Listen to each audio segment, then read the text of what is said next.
এই আলাপটা করব করব করে করা হয় নাই, কিন্তু না কইরা থাকা গেল না। বাংলাদেশের সাথে আমেরিকার ট্যারিফ আলোচনা চলতেছে। মানে আমেরিকার বাজারে বাংলাদেশের পণ্য ঢুকতে হইলে, সেটা গার্মেন্টস হোক, চামড়া হোক, যেটাই হোক, কত ট্যাক্স দেওয়া লাগবে। মানে আমেরিকা তার দেশে ঢোকা সব পণ্যের উপরে অতিরিক্ত ট্যাক্স বসাবে সব দেশে। আগে ট্যাক্স ছিল 0 বা 5%, সেইটার ট্যাক্স বা ট্যারিফ হয়ে যাবে 20% বা 30% বা তারও বেশি। এটা হুদাহুদি করে নাই, তারা কইতেছে এটা রিসিপ্রোকাল ট্যারিফ, মানে তুমি যেমন ট্যাক্স বসাও আমার পণ্যে, আমি তেমন ট্যাক্স বসাবো তোমার পণ্যে। মানে বাংলাদেশ যদি আমেরিকান পণ্যে 30% ট্যাক্স দেয় ধরে, তাহলে বাংলাদেশি পণ্যকে আমেরিকায় ঢোকার জন্য 30% ট্যাক্স দিতে হবে, নো হাঙ্কি পাঙ্কি। তো এই ট্যারিফ বসায় আমেরিকা থামে থাকে নাই, তারা আলাপ আলোচনা শুরু করছে দেশগুলোর সাথে। অনেক দেশ আলোচনা করে ট্যারিফ কমায়ও নিছে, শুল্ক কমায় নিছে আর কি। যারা কমায় নিছে তারা এমন কোনো বাণিজ্য সুবিধা দিছে আমেরিকাকে, যার জন্য ট্যারিফ কমাইতে পারছে। এটা একটা বার্গেনিং টুল আর কি, এটা দিয়ে বার্গেনিং করেছে আমেরিকা। বাংলাদেশের আলোচনা চলতেছে, এটা আগামী 31 তারিখের মধ্যে ফাইনাল হবে, মানে 2-1 দিনের মধ্যেই আর কি, যে বাংলাদেশ কত পাইতেছে ট্যাক্স বা ট্যারিফ। যদি বাংলাদেশ ট্যারিফ কমাইতে না পারে, তাইলে হাতে হ্যারিকেন ধরতে হবে, কলে এই শুল্ক কার্যকর হবে 1 আগস্ট থেকে। তবে আমেরিকান বাণিজ্য মন্ত্রী বলছে শুল্ক কার্যকর হইলেও আলোচনা চলবে। আমি এটা নিয়ে একটা ভিডিও করেছিলাম, আপনারা জানেন যে আমি ইকোনমিক্সের ছাত্র। এই শুল্ক দীর্ঘমেয়াদে আমেরিকান ইকোনমির ক্ষতি করবে, তবে স্বল্প মেয়াদে তা আমাদের ক্ষতি করবে, অবশ্যই করবে, যদি আমরা শুল্কের একটা ভালো রেট না পাই। যাই হোক, আমি ওই একাডেমিক আলোচনাতে যাব না। আমরা এই চুক্তির একটা বিশেষ দিক নিয়ে আলোচনা করব। কুটি এশিয়া ইন্ডিয়া গ্যাঞ্জাম করিচ্ছে, আর ইন্ডিয়ার গ্যাঞ্জাম করে লাভটা কি, এটা নিয়ে আলাপ করব। এটা হইতেছে গোপনীয়তার চুক্তি। মানে এই যে বাংলাদেশ আলোচনা করতেছে আমেরিকার সাথে, সে আলোচনার আগে একটা চুক্তি করেছে বাংলাদেশের সাথে, তার নাম গোপনীয়তার চুক্তি। এখন বাংলাদেশে হাউকা উঠেছে, কেন এই আলাপ গোপনে করতে হবে, কেন পাবলিক জানিতে পারিবে না, ইউনূস সরকার খুব খারাপ কাজ করিচ্ছে, তাই না? দেবপ্রিয় কইছে এই ধরনের গোপনীয়তা চুক্তি করছে বাংলাদেশ এই ট্যারিফের নেগোসিয়েশনের টাইমে, তার নজিরবিহীন, আগে কখনো এটা হয় নাই। দেখেন, কথা সত্য, মিছা কথা কয় নাই। তার সাথে এটাও সত্য যে এই একতরফাভাবে সব দেশকে রিসিপ্রোকাল ট্যারিফ চাপাই দিয়া আলোচনা শুরু করা, এটাও আমেরিকা আগে কখনো করে নাই, এটাও নজিরবিহীন। এই গোপনীয়তার চুক্তি কি বাংলাদেশ একা করিছে আমেরিকার সাথে, নাকি সব দেশই করিছে? যারা আলোচনা করিচ্ছে সব দেশই করিছে, কিন্তু দেবপ্রিয়বাবুর দাবি সব দেশ করলেও বাংলাদেশ এই চুক্তি করতে পারবে না। তার মানে যে নেগোসিয়েশনে আলাপ, এটা বাংলাদেশ করতেই পারবে না। তো আসেন একটু দেখি, আমি তো কইলাম, আপনারা বিশ্বাস করবেন কেন, আগে দেখি যে আসলে অন্যরা গোপনীয়তা চুক্তি করেছে কিনা। হ্যাঁ, করেছে। আমরা ফিলিপাইনের সংবাদ মাধ্যমে দেখতে পারি, তারা বলতেছে, আমরা এটার বিস্তারিত বলতে পারবো না, কারণ এনডিএ, মানে এটাই বলে গোপনীয়তার চুক্তি, নন ডিসক্লোজার এগ্রিমেন্ট, মানে যেটারে আমরা গোপনীয়তার চুক্তি বলতেছি সেটা সাইন করা আছে। ইংরেজিতে কইছে, এ দেখেন, however when asked to provide a list of products included in the tariff concession, Rodolfo did not provide details as they are signatory of a non-disclosure agreement, NDA. It is covered by an NDA while we are still negotiating. আচ্ছা, তার মানে এরা করিছে। থাইল্যান্ডে কি কইছে? Due to signing of a non-disclosure agreement, the Thai government is unable to disclose specific details of the ongoing negotiations. তার মানে এদের সাথেও করা হয়েছে। আচ্ছা, আর্জেন্টিনার সাথে কি করা হয়েছে? এদের সাথেও এনডিএ করা হয়েছে। দেখেন, করছে the bilateral pact has been quietly in the works for 3 months under the signing of confidentiality agreement, NDA, that prevent negotiators from disclosing details. এমনকি ভিয়েতনামে জানাচ্ছে যে তারা বলতে রাজি হয়নি, কারণ এই যে তথ্যগুলো, সে তথ্যগুলো পাবলিক না। তার মানে আমরা বেশ কয়েকটা দেশের গোপনীয়তার চুক্তি দেখলাম, ওরা করতে পারবে, কিন্তু আমরা করতে পারবো না। কি আবদার!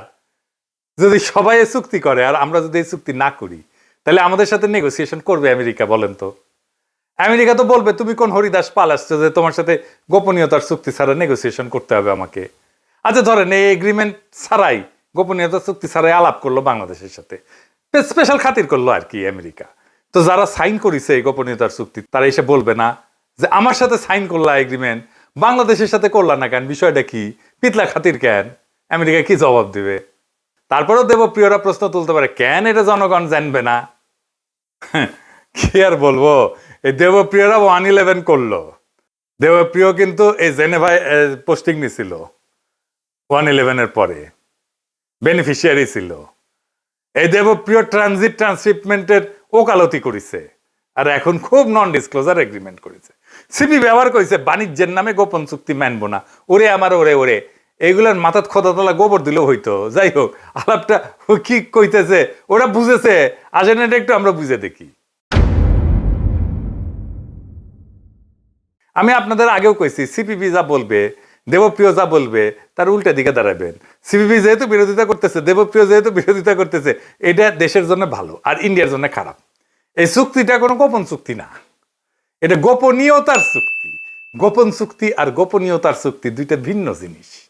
মানে যতক্ষণ এই ট্যারিফ নিয়ে আমাদের আলোচনা হইতেছে আমেরিকার সাথে, ততক্ষণ আমাদের আলোচনার বিষয় বাইরে যাবে না। ধরেন প্রফেসর ইউনূস আর তারেক রহমান আলাপ করলেন লন্ডনে, তো ওই আলাপ কি লাইভে দেখছি আমরা? ওটা ধরে লাইভ হইতো, গোপনীয়তার যদি কোনো দরকারই না থাকে। গোপনীয়তা যখন থাকার দরকারই নাই, তাহলে ওই আলাপের পুরাটা রেকর্ড করে জানাই দিলে হয়। তা তো জানাই নাই। আলাপের ফলাফল আমরা জানছি, কিন্তু আলাপের খুঁটিনাটি জানার দরকার আমাদের নাই। এই আলাপ তো প্রকাশ্য করার বিষয় না। কেন না, আমি এটা পরে বলতেছি। এই আলাপ হবে বাংলাদেশের ট্যারিফ কত হবে। এই ট্যারিফ যদি কমে, তাহলে আমেরিকাকে তো কিছু দিতে হবে। সেটা কি কি দেওয়া হবে সুবিধা হিসেবে, তার সবকিছুই দুই দেশের মানুষই জানবে যখন চুক্তিটা হয়ে যাবে। কিন্তু এই আলোচনার প্রসেসের মধ্যে যা আলোচনা হবে, এই সময়টায় কিছু জানানো যাবে না, কারণ অন্য দেশও আলোচনার মধ্যে আছে। তারা যদি জেনে যায় আমরা কি আলোচনা করতেছি, তাহলে তো এই আলোচনার ফলপ্রসূ হবে না। প্র্যাকটিক্যাল কারণে এটা বার্গেন, তো অনেক দেশের সাথে বার্গেন করতেছে আমেরিকা। ধরেন আমরা যাই না গেলাম, কি নিয়ে ইন্ডিয়ার সাথে বার্গেন করতেছে আমেরিকা। আমরা তো ইন্ডিয়ার চাইতে ভালো কন্ডিশন দিব আমেরিকাকে, তাই না? খুবই ন্যাচারাল এটা। তো বাংলাদেশ যা দিতেছে আর পাইতেছে, এটা আমাদের সাথে যারা কম্পিটিশন করে আমেরিকার মার্কেটের জন্য, তারা যাই না গেলে তো আমাদের বিপদ। আমরা তো নেগোসিয়েশন করতে পারবো না। ইন্ডিয়া তো সুবিধা নেবে এটার, কারণ ইন্ডিয়া তো ওই মার্কেটে আমাদের কম্পিটিটার। বাংলাদেশ যদি যুক্তরাষ্ট্র বা পশ্চিমা শক্তির কাছে ফেভারেবল ট্যারিফ না পায়, তাহলে সেই শূন্যতা পূরণে ভারত চূড়ান্তভাবে উপকৃত হবে। অর্থনীতিতে হবে, রাজনীতিতে হবে এবং আঞ্চলিক প্রভাব বিস্তারে হবে। এই পুরো প্রক্রিয়া এক ধরনের সফট ডিইন্ডাস্ট্রিয়ালাইজেশন এবং স্ট্র্যাটেজিক ডিপেন্ডেন্সি হবে বাংলাদেশের ইন্ডিয়ার উপরে, যদি এই ট্যারিফ নেগোসিয়েশনে আমরা হেরে যাই। বাংলাদেশকে পশ্চিমের বাজারে দুর্বল কইরা বাংলাদেশের অর্থনীতি ভারত নির্ভর করে তুলতে পারবে ইন্ডিয়া, যদি এই ট্যারিফ নেগোসিয়েশনে আমাদের চাইতে ইন্ডিয়া ভালো ট্যারিফ পায়, অথবা আমরা যদি অনেক বেশি ট্যারিফ দিতে হয়। এই জাউরারা হাউকাউ করতেছে, মানুষকে কনফিউজ করতেছে, যেন এই নেগোসিয়েশনে বাংলাদেশ জিততে না পারে, ইন্ডিয়া যেন বেশি সুবিধা পায় আর আমাদের মারা যায়। দেবপ্রিয় সিপিবি এদের হাউকাউয়ের লক্ষ্যই এটা। এই প্রসঙ্গে আমি কোভিডের টাইমে একটা ঘটনার কথা মনে করাই দিই, মিল পাবেন। কোভিডের টাইমে আমরা যেন ভ্যাকসিন না পাই, সে বাগড়া দিছিল ইন্ডিয়া। মানে ইন্ডিয়া চাইছিল ভ্যাকসিনটা যেন ইন্ডিয়া থেকে নেওয়া হয়। তাহলে ইন্ডিয়ার লাভ কি? ইন্ডিয়া এটা তার কূটনৈতিক অস্ত্র হিসেবে ব্যবহার করবে। আমি বেনে বেনে করছি না, দেখেন তো। এই সময় চীনের সাথে ভ্যাকসিন কেনা নিয়ে আলাপ হচ্ছিল বাংলাদেশের। বাংলাদেশকে চীন একটা খুব ভালো প্রাইস দিছিল, দাম দিছিল, খুব কম দামে, শ্রীলঙ্কা থেকে কম দামে এমনকি বাংলাদেশকে টিকা দেওয়া হয়েছিল। শ্রীলঙ্কার তখন অর্থনৈতিক অবস্থা খুব খারাপ, আপনারা তো জানেন। তার সেই অবস্থা তো বাংলাদেশকে একটা ভালো প্রাইস দেওয়া হয়েছিল, যেটা শ্রীলঙ্কার চাইতে কম। এটা হয়েছিল একটা গোপনীয়তার চুক্তি দিয়া। কারণ এই প্রাইসটা যদি শ্রীলঙ্কা জানে যায়, নেপাল জানে যায়, সবে তো বলবো আমাকে বাংলাদেশে প্রাইস দাও। বাংলাদেশ এটা বার্গেন করে পাইছিল। সেই চুক্তির ফাইল প্রথম আলো রোজিনা চুরি করে সচিবালয় থেকে। রোজিনাকে গ্রেপ্তার করা হয়। আমি বলছিলাম কাজ ঠিক হয়েছে। এইটা রোজিনা ইন্ডিয়াকে সার্ভিস দিতে গিয়ে এই কাজ করেছিল। এই ফাইল রয়ের হাতে তুলে দিত। গোপনীয়তায় ঢাকা ফাইল থেকে আমরা যে দাম পাইছি এটা প্রকাশ করে দিত রোজিনা পত্রিকায়।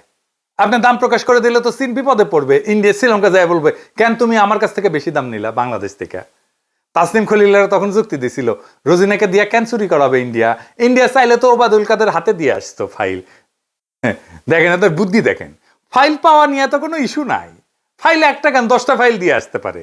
ইস্যু হইতেছে মিডিয়া বাংলাদেশ যে দাম পাইছে সেটা প্রকাশ হওয়া। একমাত্র সেটা প্রকাশ হওয়া মাত্রই এই চুক্তি ভঙ্গের, গোপনীয়তার চুক্তি ভঙ্গের অভিযোগ চীন করতে পারে। এবং সেই অজুহাতে আমাদের ভ্যাকসিন দেওয়া বন্ধ করে দিতে পারে। রোজিনা ব্যর্থ হওয়ায় একজন ডেপুটি সচিব সে দাম প্রকাশ করে দেয়, ফলে চীনা ভ্যাকসিন আসা বন্ধ হয়ে যায়। আমাদের 2 বা 3 গুণ দাম দিয়ে সেই ভ্যাকসিন কিনতে হয়। তাহলে এটা অনুসন্ধানী সাংবাদিকতা নাকি দেশের মানুষের আমাদের যে বেশি টাকায় ভ্যাকসিন কিনতে হইলো এটা কার জন্য? রোজিনার জন্য। তো বাংলাদেশকে যে অধিক টাকা গচ্চা দিয়া ভ্যাকসিন কিনতে হইলো সে টাকা কি রোজিনার বাপ দিবে না ওর হাজবেন্ড দিবে? এটা কারে বুঝাইবেন? এই একই ঘটনা ঘটেছে ট্যারিফ নিয়ে আলোচনায়, গোপনীয়তার চুক্তি নিয়ে। আসেন এটা একটু বুঝে দেখি। দুনিয়ায় কোন দেশের মিডিয়ার কোনো কুরকুরে নেয়, সবাই তো এই সাইন করছে না, একমাত্র বাংলাদেশের অনুসন্ধানী সাংবাদিকদের এতই কারেন্ট এই গোপনীয়তার চুক্তি প্রকাশ করতেই হবে। তো এটা নিয়ে কি হইল আসেন দেখি। এখানে সে একই রোজিনা কাণ্ড ঘটনা হইল।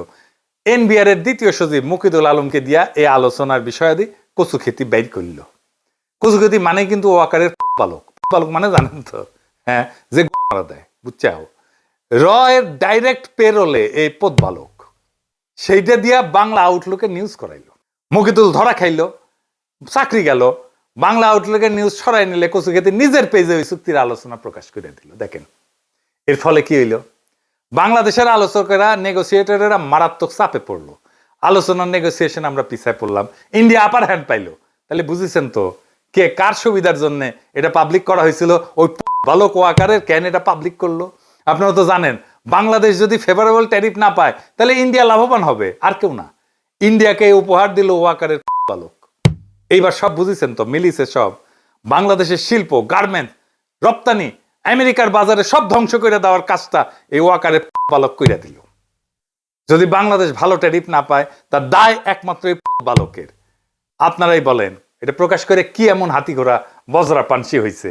কি অর্জন করছে বাংলাদেশ? কিছুই না। বাংলাদেশের জনগণ কি অর্জন করছে? কিচ্ছু না, হারাইছে। কিন্তু এইটা প্রকাশ করার জন্য এত কুরকুরানি কেন ওদের খোয়ায়? কুরকুরানি মোদির কুরকুরানি, ইন্ডিয়ার কুরকুরানি। কারণ মোদি কইছে শুধু ওয়াকার নামিও তোমার বালক বানাবো, আর ওই খুশিতে মারছে দৌড়। তাইলে কি আমরা ফেভারেবল ট্যারিফ পাবো না আমেরিকার বাজারে?